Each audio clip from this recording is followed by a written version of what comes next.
En 1989, une capitaine de la marine américaine disparaît de ses quartiers sans laisser de traces. Comme la conduite de cette femme a toujours été exemplaire, ses collègues ont du mal à croire qu'elle s'est absentée sans en demander la permission.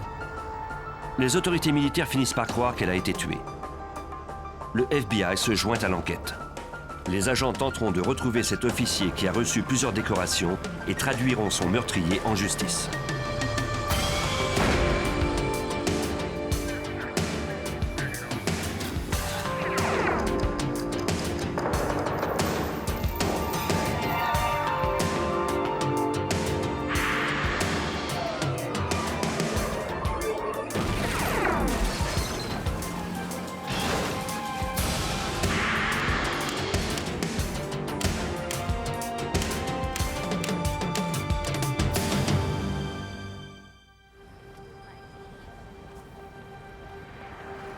La base navale des Marines est située à Quantico en Virginie, soit à 50 km au sud de Washington. Depuis 1917, c'est le quartier général de l'une des sections les plus exigeantes de la marine. Plus de 3000 Marines s'entraînent, travaillent et vivent sur cette base de 250 km². On y retrouve pratiquement toutes les commodités de la vie civile, des grands magasins aux quartiers résidentiels. Les officiers mariés vivent dans un quartier qui leur est réservé. On appelle ce quartier le MOQ. Pendant 6 mois, le MOQ 394D fut la maison de la capitaine Shirley Gibbs Russell et de son mari Robert Russell. En janvier 1989, elle décida de mettre un terme à son mariage. Elle avait prévu vivre chez une amie à l'extérieur de la base en attendant qu'un appartement de célibataire soit disponible. Shirley mit ses vêtements civils dans ses valises, son uniforme et son arme. Robert la supplia de rester, mais Shirley était intraitable. Elle ne reviendrait pas sur sa décision. Pour Robert, qui était un ex-marine, cela signifiait qu'il perdait son dernier lien qui le rattachait encore à la base. Il devait maintenant quitter l'endroit.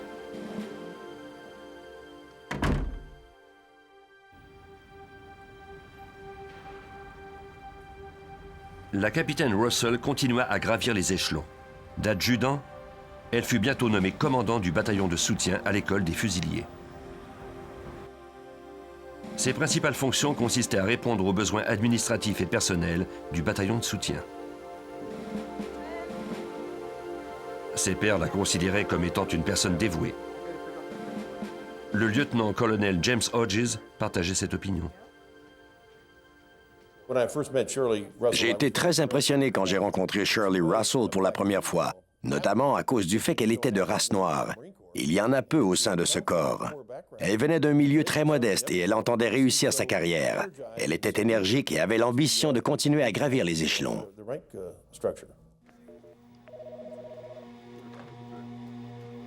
Suite à une affectation dans les mêmes bureaux, Hodges et elle apprirent à se respecter mutuellement et devinrent peu à peu amis. Shirley confia au lieutenant-colonel que son mariage ne fonctionnait plus.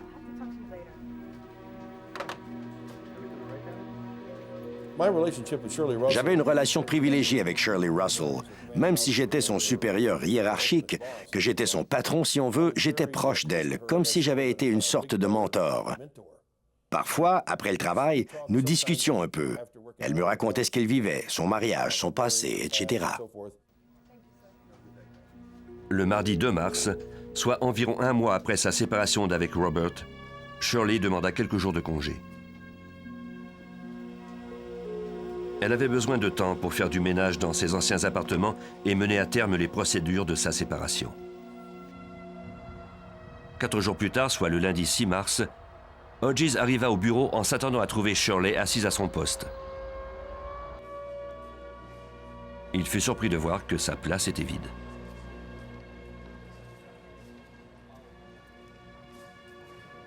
Shirley avait un dossier sans tache. Elle n'était jamais arrivée en retard auparavant.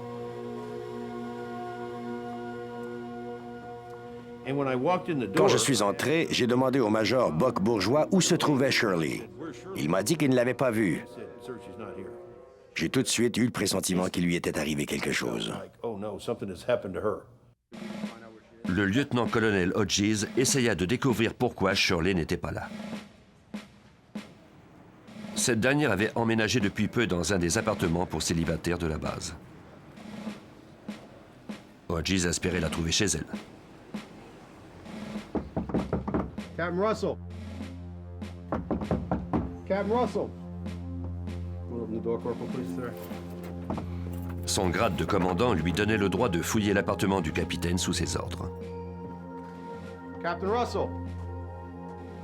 Il n'y avait aucune trace d'elle, ni aucune indication laissant présumer qu'elle avait déménagé.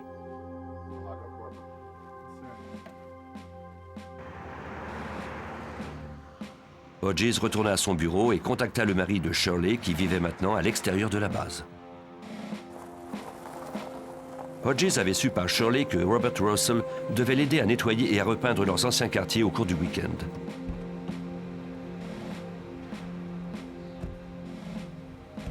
Russell accepta de rencontrer le commandant dans l'ancien MOQ du couple.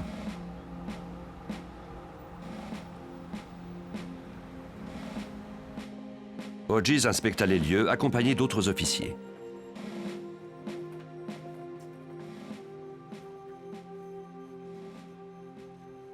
Russell lui dit qu'il avait rencontré Shirley vers midi le samedi précédent pour faire quelques retouches de peinture. Selon lui, Shirley était partie acheter de la peinture au magasin de la base vers 13h30. Il déclara qu'elle n'avait pas pris la voiture, préférant marcher jusque-là. Russell ajouta qu'il ne l'avait pas revue par la suite. Pour le lieutenant-colonel Hodges, l'histoire de Russell n'était guère crédible. J'étais persuadé qu'il mentait. Le magasin était à 7 ou 8 kilomètres de là. Il m'apparaissait invraisemblable qu'elle ait décidé de faire une aussi longue marche.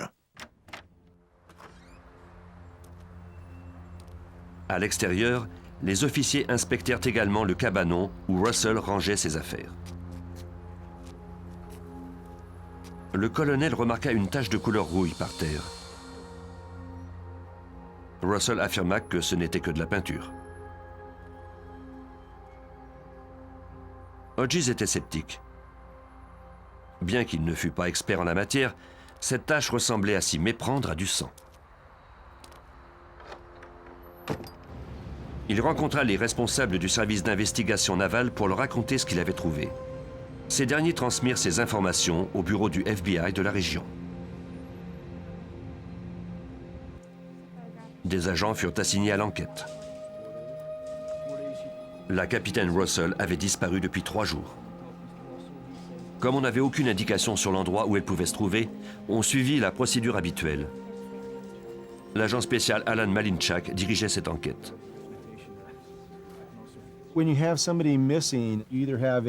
Lorsqu'une personne disparaît, soit elle a décidé de partir pour une raison ou pour une autre, soit elle a été enlevée, soit elle a été tuée. Au début de l'enquête, nous avons donc examiné ces 3 possibilités. Comme la procédure l'exigeait, on devait d'abord interroger Robert Russell, le mari de la disparue.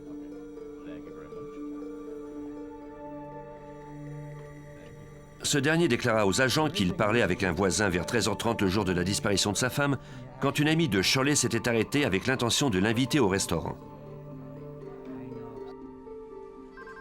Vers 15h30, il avait appelé les nouveaux quartiers de Shirley pour savoir si elle était rentrée chez elle. Lorsque le réceptionniste lui dit qu'il n'avait pas vu la capitaine Russell, Robert laissa un message à son attention. Vers 16h, il emprunta la voiture de sa nouvelle colocataire pour aller voir ses parents en Pennsylvanie lors du week-end.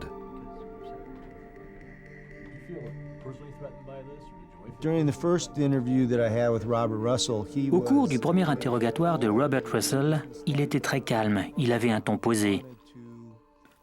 Il semblait vouloir collaborer avec le FBI dans l'enquête. Il m'a parlé des divers endroits où Shirley pouvait être allée, des gens qu'elle fréquentait et de ce qui avait pu lui arriver. Selon Russell, quelqu'un avait pu enlever son ex-femme et lui faire du mal. Même si Shirley n'avait pas d'ennemis connus, leur mariage interracial leur avait déjà posé des problèmes. Russell déclara aux agents que sa femme et lui se rendaient souvent à Manor City, en Pennsylvanie. Au cours d'un après-midi passé à faire des emplettes, des racistes les avaient harcelés.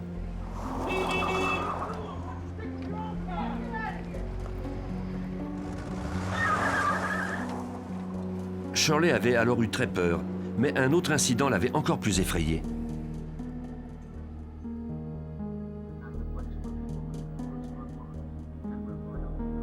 Un inconnu l'avait appelée à leur quartier de la base.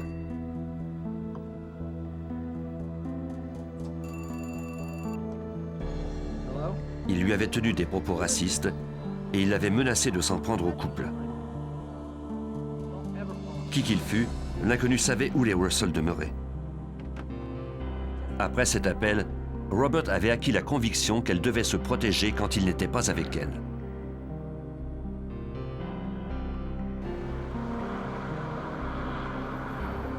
Deux jours seulement avant la disparition de Shirley, il trouva un pistolet Raven semi-automatique de calibre 25 chez un prêteur sur cage.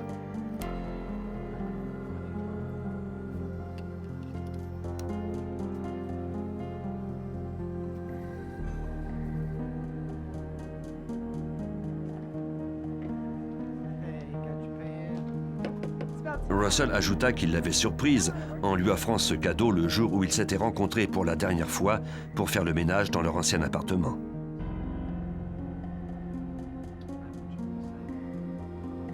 Selon Russell, Shirley avait apprécié cette arme à la crosse nacrée. Les agents doutaient de la véracité des propos de Russell, puisque Shirley possédait déjà une arme à feu de par son grade. Si elle craignait pour sa sécurité, pourquoi avait-elle besoin d'une autre arme que la sienne? Tant qu'on n'aurait pas retrouvé Shirley et l'arme, il serait difficile de répondre à cette question.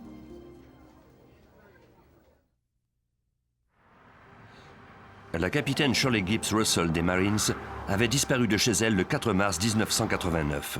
Son mari était la dernière personne à l'avoir vue. Les agents devaient maintenant corroborer la version des faits du mari. Le FBI interrogea la capitaine Patrice Gale.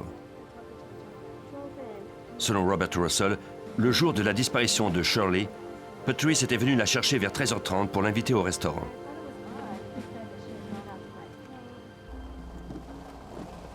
Gale confirma ce fait. Mais à son arrivée, Russell lui avait dit que Shirley était partie acheter de la peinture et qu'elle n'était pas encore rentrée. Gale avait trouvé la situation étrange.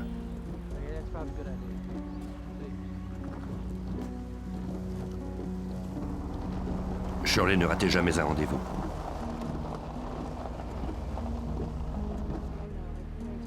Et celui-ci était particulièrement important. Le jour précédent, Gale avait accompagné Shirley au centre juridique de la base pour y recevoir les formulaires de séparation, dûment signés et notariés. Shirley prévoyait les présenter à Robert lors de leur rencontre à leurs anciens quartiers. La séparation serait désormais officielle. Shirley était inquiète de la réaction de Robert. Elle s'était dit qu'elle aimerait sans doute en parler à son ami et avait demandé à Gale de venir la chercher. Quand Gale apprit que Shirley n'était pas là, elle eut immédiatement l'intuition que Robert s'en était pris à elle. Les agents étaient loin d'être sûrs que Shirley soit rentrée chez elle. Ils interrogèrent ensuite les anciens voisins des Russell. Une voisine déclara qu'elle avait aperçu une voiture garée à reculons près du cabanon de Russell le jour de la disparition de Shirley.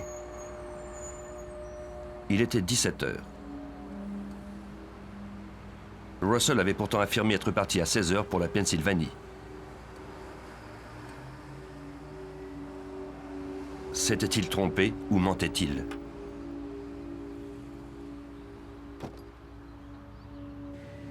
L'agent Alan Malinchak appela au bureau du FBI de la Pennsylvanie pour reconstituer la fin de la journée de Russell. L'agent spécial Michael Quirk du bureau d'Allentown fut l'un des deux agents assignés à cette affaire. Il appela les parents de Robert. Robert Russell s'est rendu à Saint-Clair, en Pennsylvanie, le 4 mars 1989.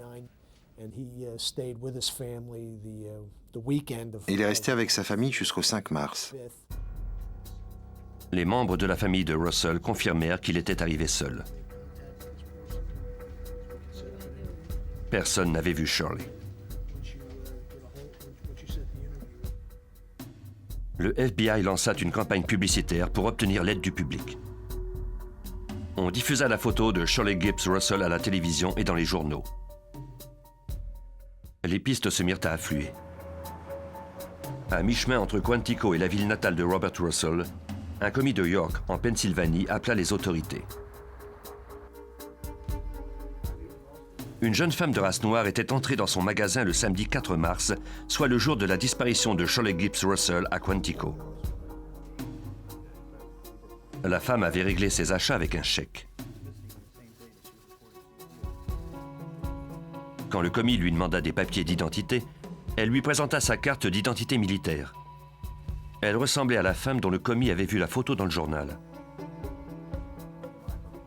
Les agents demandèrent à voir les chèques encaissés ce même jour. Aucun d'entre eux n'avait été émis par Shirley Gibbs Russell. L'assistant du procureur Lawrence Lizer travaillait avec le FBI dans cette affaire. Il remarqua un autre détail qui indiquait que la cliente n'était pas Shirley. La couleur de la carte et l'emplacement de la photo correspondaient aux cartes des membres de la réserve et non à celles de la marine active. Il n'y avait eu aucune activité ni transaction bancaire dans le compte de la capitaine Russell depuis le 4 mars. Elle n'avait appelé aucun ami ni membre de sa famille non plus. Compte tenu de la nature très stable de Shirley, sa disparition était incompréhensible. Tous ceux qui ont travaillé avec elle l'appréciaient. Elle avait une vie de famille stable et fréquentait l'église. Sa disparition inexpliquée allait contre toute logique. Pour tenter de trouver des réponses, les agents fouillèrent le passé de son mari, Robert Russell. L'agent spécial Michael Quirk apprit alors qu'il avait déjà été marié avant de rencontrer Shirley. De ce premier mariage avec Pam, il avait eu 2 enfants. Ce mariage ne dura que 6 ans. En 1986, Russell dit à Pam qu'il voulait le divorce. Il quitta sa femme et ses enfants le jour de Noël. 6 mois plus tard, Robert épousa Shirley. C'était au cours d'un séjour de leurs unités à Paris Island en Caroline du Sud. Les agents du FBI apprirent que Shirley avait été transférée à Quantico quelque temps après.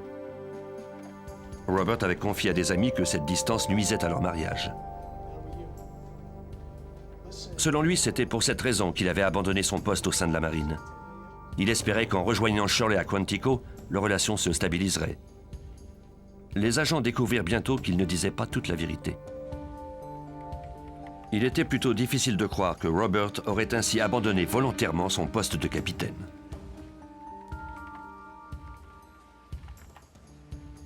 La marine représentait tout pour lui. C'était tout ce qu'il connaissait et aimait.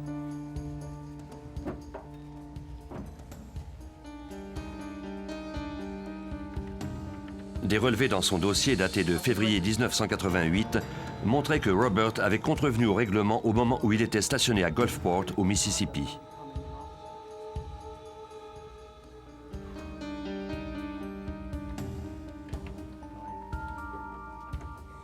Il n'avait pas quitté les Marines avec tous les honneurs. De fait, ses supérieurs l'avaient radié parce qu'il avait manqué à son devoir et fraudé le gouvernement. Il fut expulsé de son bureau et on lui interdit d'apporter quoi que ce soit avec lui, à l'exception de ses vêtements. Bien que Robert ne fît plus partie de la marine, le grade de Shirley lui avait permis de s'installer avec elle dans les quartiers des officiers mariés à la base de Quantico. Shirley payait pour tout en attendant qu'il reprenne le dessus. Robert fut embauché comme professeur à l'école secondaire près de la base. Mais il buvait de plus en plus. Il était souvent ivre et rentrait tard tous les soirs. Robert? Shirley était folle d'inquiétude à son sujet. Elle entra dans Al-Anon, un groupe de soutien pour les parents et amis d'alcooliques. Mais elle décida de quitter Robert définitivement quand il commença à être violent envers elle. Pour l'assistant du procureur Lawrence Lizer, Shirley avait peu d'options face au problème de Robert. Quand elle s'est aperçue que leur mariage fonctionnait mal, elle a commencé par consulter un psychologue du centre réservé aux membres de la marine. Elle a ensuite rencontré un avocat de la marine pour entamer les procédures de divorce. L'instabilité émotionnelle de Russell et son comportement abusif renforçaient encore davantage la conviction des enquêteurs qu'il avait la capacité de tuer Shirley. Il lui était insupportable de penser que sa femme, de race noire, et qui de surcroît était capitaine et avait du succès dans sa carrière, veuille se séparer de lui. Pendant la séparation, Shirley avait trouvé refuge à l'extérieur de la base chez une amie proche, la capitaine Anne Mack.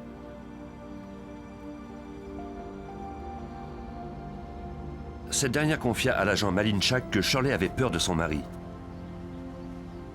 Elle avait l'intention de le quitter, mais devait trouver un endroit où loger. Elle a demandé à la capitaine Anne Mack de l'héberger chez elle dans sa maison de Springfield en Virginie. Anne Mack a accepté à condition que Robert Russell ne mette jamais les pieds chez elle.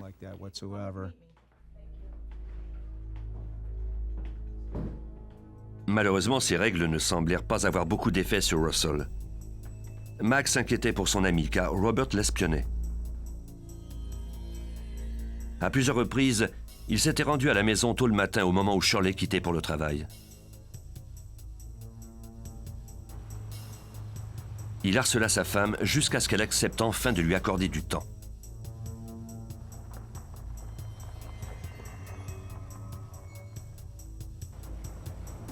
Selon Anne Mack, Robert Russell ne vivait plus sur la base. Il s'était installé chez l'une de ses nouvelles collègues de travail.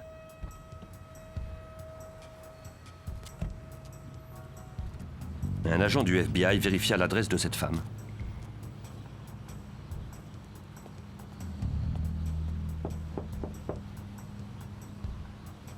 C'était la résidence de Sandy Flint. Elle n'aida pas beaucoup les agents. Elle déclara qu'elle ignorait tout de la disparition de la femme de Robert.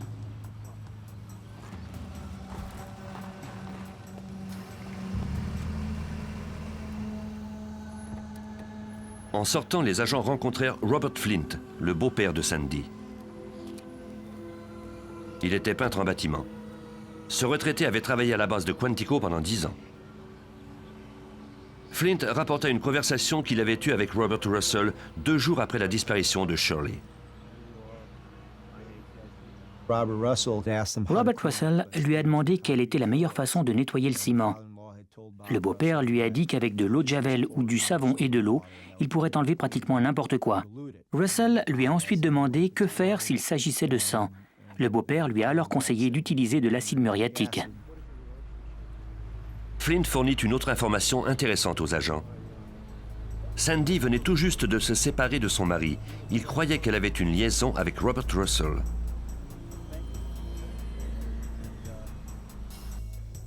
Si Sandy avait une relation intime avec Russell, il était possible qu'elle sache s'il avait tué Shirley. Les agents lui dirent qu'elle n'avait aucun intérêt à faire obstruction à la justice, surtout pour une affaire de meurtre.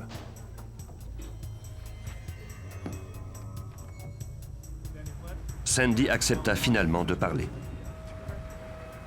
Cette fois-ci, elle fut beaucoup plus coopérative.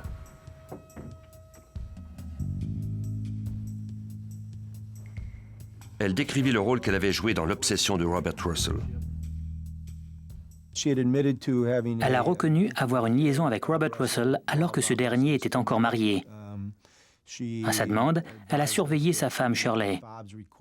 Elle donnait régulièrement à Robert un rapport de ses activités et des endroits qu'elle fréquentait. Russell avait fait d'elle une espionne. Sandy ajouta qu'il était persuadé que sa femme avait une liaison avec un autre homme. Il voulait savoir où elle allait et qui elle rencontrait.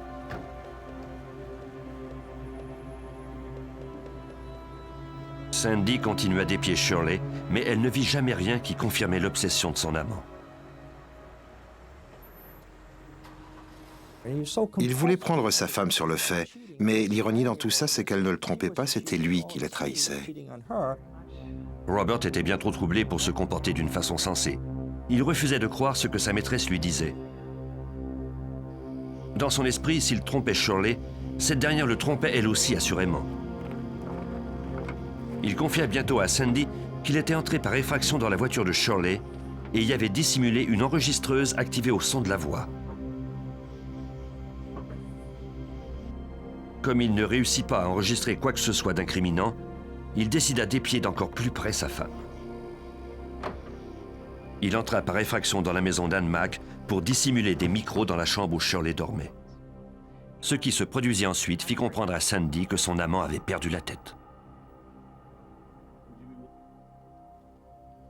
Robert l'appela de la chambre de sa femme. Il lui parla en murmurant. Il lui dit qu'il était en train de boire le vin de Shirley en lisant son journal intime.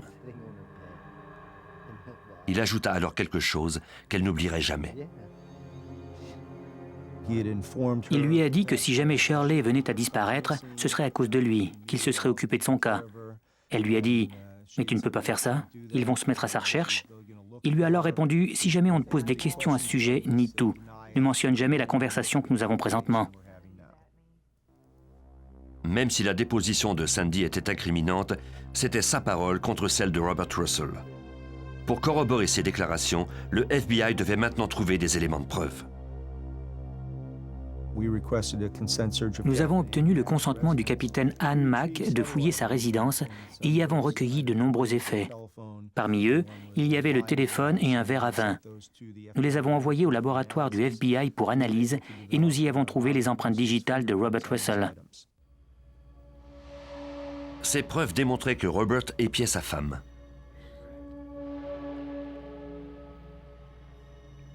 Sans le corps de Shirley, on ne pouvait toutefois pas le faire inculper d'homicide, du moins pas encore. En mars 1989, peu d'indices démontraient l'implication de Robert dans le meurtre de sa femme Shirley Gibbs Russell, capitaine de la marine américaine. Dès le début de l'enquête, les agents apprirent que le suspect avait une liaison avec Sandy Flint. Cette dernière allait maintenant dire au FBI ce qui s'était passé le jour de la disparition de Shirley. Robert Russell lui avait emprunté son auto, une voiture familiale bleue, pour se rendre chez ses parents en Pennsylvanie. Elle se rappelait qu'il avait quitté la maison vers 16 heures.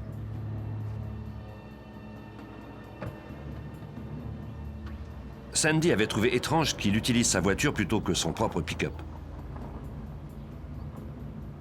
L'assistant du procureur Lawrence Leiser était d'avis que Russell s'en était servi pour transporter le corps de Shirley en Pennsylvanie. Il a emprunté sa voiture à elle parce que son pick-up avait un plateau découvert. Le corps se trouvait dans le cabanon et il devait s'en débarrasser. Il ne pouvait pas le faire avec son propre véhicule, il a donc utilisé la voiture bleue de son ami. Pour étayer cette hypothèse, les agents retournèrent aux anciens quartiers de Russell, où une voisine avait aperçu la voiture bleue garée à reculons près du cabanon. Le but était d'examiner le sol où le colonel Hodges avait aperçu une tache de couleur rouille. La tache avait disparu. Pendant que les techniciens taillaient au ciseau le blanc de chaux du béton, Robert Russell leur a demandé ce qu'ils faisaient là. Ils lui ont dit qu'ils prélevaient des échantillons pour déterminer quelle substance se trouvait sur le béton. Monsieur Russell leur a alors dit de son propre gré qu'il l'avait nettoyé avec de l'acide muriatique. Au laboratoire, les analystes confirmèrent la présence d'acide muriatique sur les échantillons, le produit que M. Flint avait suggéré à Russell pour éliminer le sang sur le ciment. On ne trouva toutefois aucune trace de sang ni de peinture sur les fragments. Ce qui aurait pu être une preuve clé avait été éliminé. Les agents espéraient trouver quelque chose dans la voiture de Sandy Flint. Les experts du FBI la fouillèrent de fond en comble.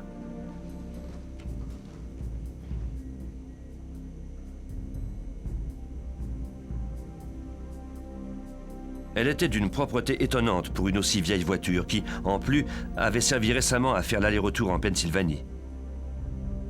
Ce fut une autre impasse. L'enquête en Virginie piétinait. Robert Russell rompit alors avec Sandy. Il prit ses affaires et partit refaire sa vie en Pennsylvanie. L'enquête du FBI s'orienta aussi vers le nord. Des agents suivaient les moindres mouvements de Robert. Ce dernier réussissait à s'en sortir grâce au soutien financier de ses parents, mais il avait aussi des liens très proches avec ses frères Mike et Ron. Les agents approchèrent les deux hommes à plusieurs reprises pour leur parler. Mike Russell accepta de rencontrer les agents.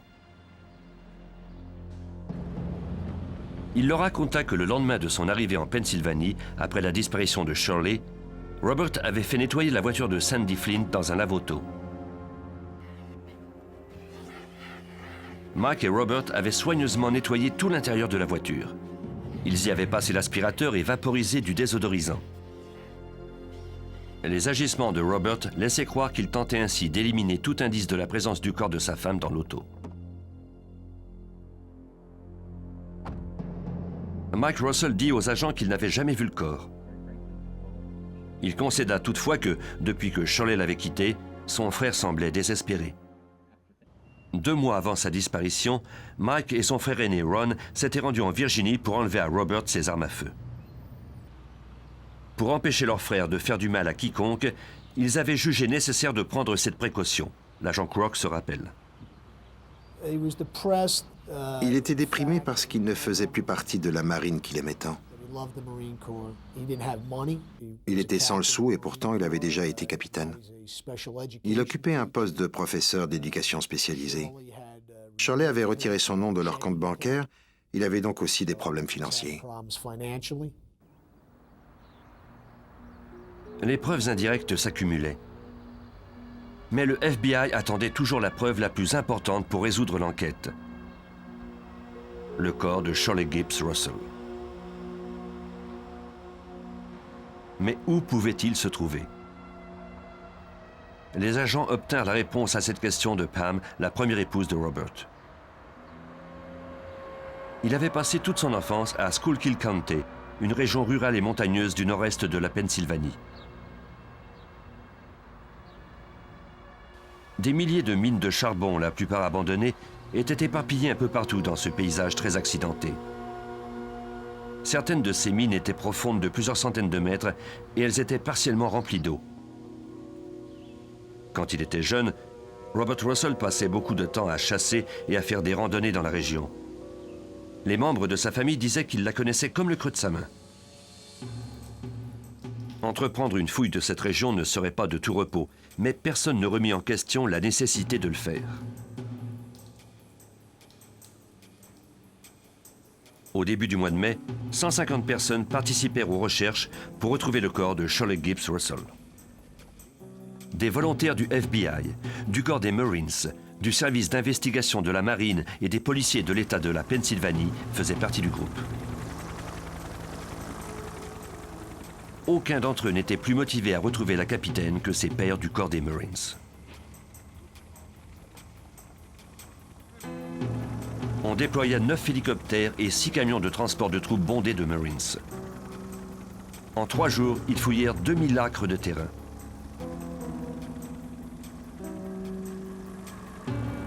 On ne retrouva pas le corps de la capitaine Russell.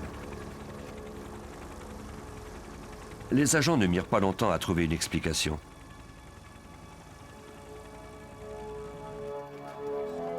Ron Russell avait parlé à l'agent Crook de l'étrange appel qu'il avait reçu un jour de son frère Robert.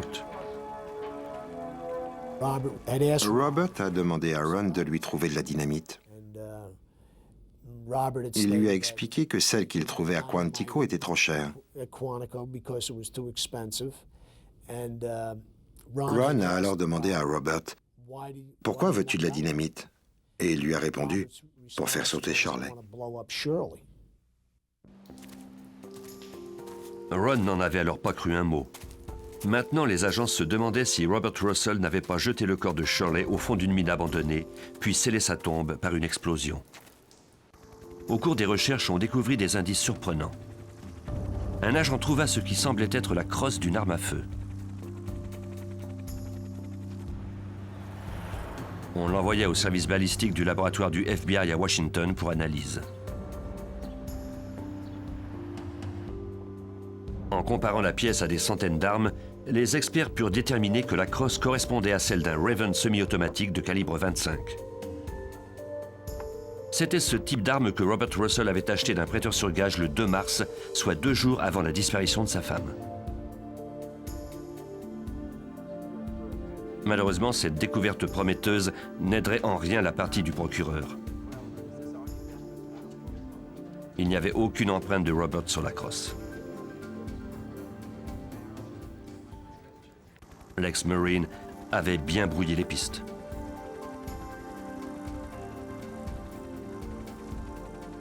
Sans l'arme du crime ni le corps, il serait pratiquement impossible de faire inculper Robert Russell de meurtre.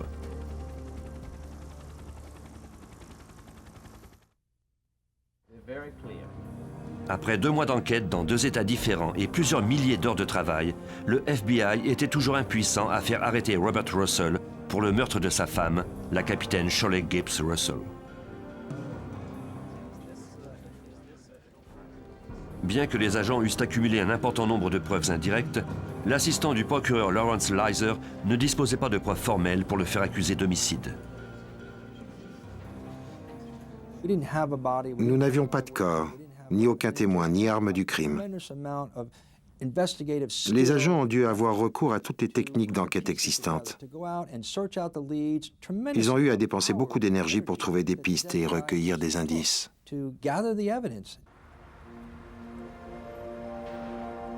Les autorités ne disposaient pas des preuves suffisantes pour procéder à une arrestation.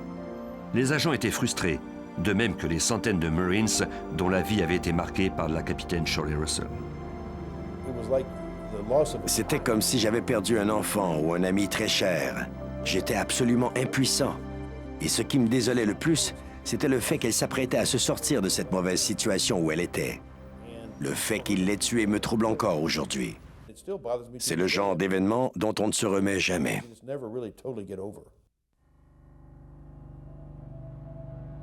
Robert Russell s'en serait sorti indemne si ses indiscrétions passées n'étaient pas revenues le hanter. Le service d'investigation de Gulfport au Mississippi nous a appelés. On avait conservé les effets personnels qui se trouvaient dans le casier de Robert après qu'il ait été renvoyé.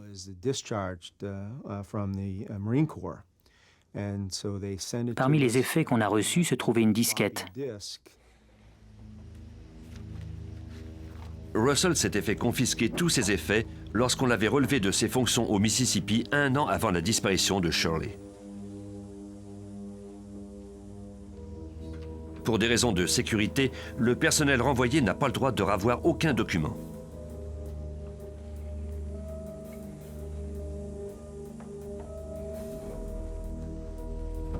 L'un des anciens supérieurs de Russell avait examiné le contenu de la disquette.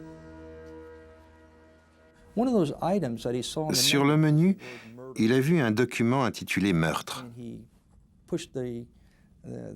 Il l'a ouvert. Il est alors apparu 26 étapes très détaillées et élaborées de la façon dont Robert Peter Russell planifiait le meurtre du capitaine Shirley Gibbs. Les intentions criminelles du suspect ne pouvaient être plus évidentes.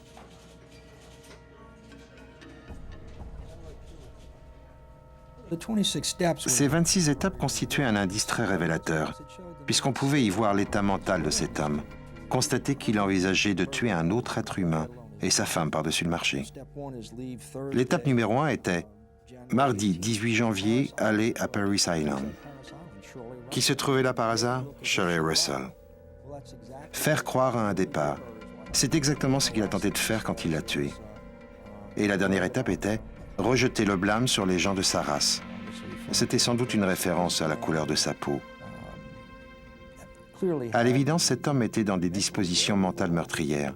Il avait les ressources et la motivation nécessaires pour passer à l'acte. Le 8 février 1991, après avoir consulté le document informatique, les procureurs furent enfin persuadés de l'importance de faire inculper Robert Russell du meurtre de sa femme, Shirley Gibbs Russell. Ironiquement, on l'arrêta en prison.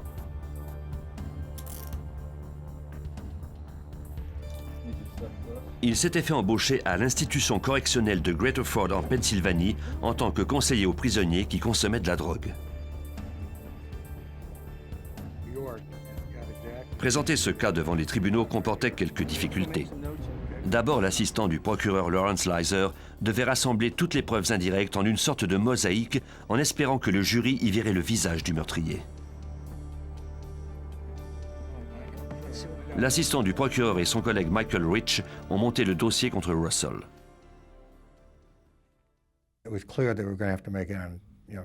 Il était évident que nous devions fonder notre argumentation sur les preuves indirectes. De nombreuses preuves indirectes provenaient des déclarations et des actions de Robert Russell depuis la disparition de sa femme en 1989.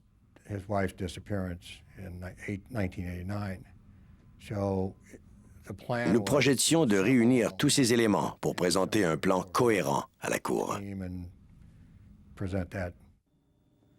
Jamais auparavant, le gouvernement fédéral américain n'avait tenté de faire accuser un individu de meurtre au premier degré sur la base de preuves indirectes.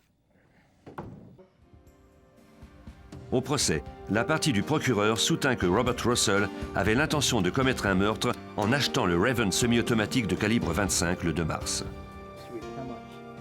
Russell avait déjà dit à plusieurs de ses collègues qu'il considérait que c'était l'arme parfaite parce qu'elle laissait peu d'indices derrière elle. Il n'y avait pratiquement aucune éclaboussure de sang et les projectiles se logeaient facilement dans le corps. Le samedi 4 mars, Shirley lui a présenté les documents de la séparation qu'il a refusé de signer. Selon la partie du procureur, au cours du même après-midi, Robert Russell a surpris Shirley dans le cabanon.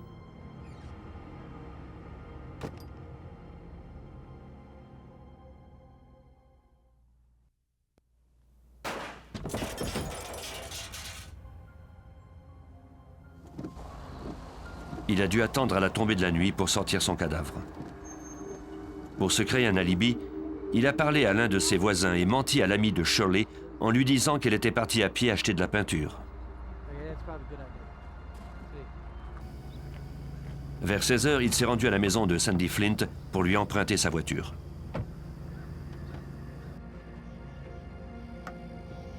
À la tombée de la nuit, il a enveloppé le corps de Shirley d'une bâche et l'a placé dans la voiture. C'est alors que la voisine a vu la voiture garée à reculons près du cabanon.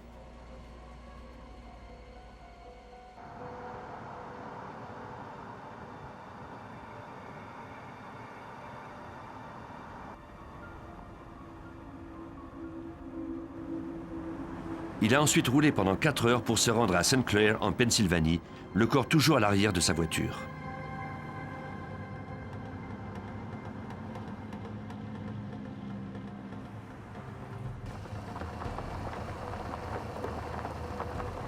Une fois sur place, il savait exactement où aller. Il n'avait qu'à choisir une mine parmi les centaines abandonnées.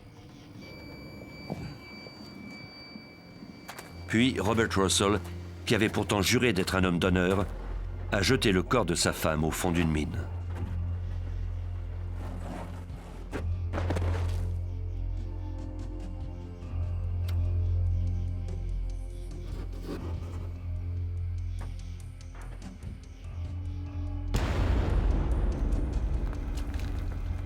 Il a lancé de la dynamite pour sceller les indices sous plusieurs milliers de tonnes de pierres. Cela suffit à convaincre les membres du jury. Le 3 mai 1991, il fut jugé coupable du meurtre de sa femme, Shirley Gibbs Russell.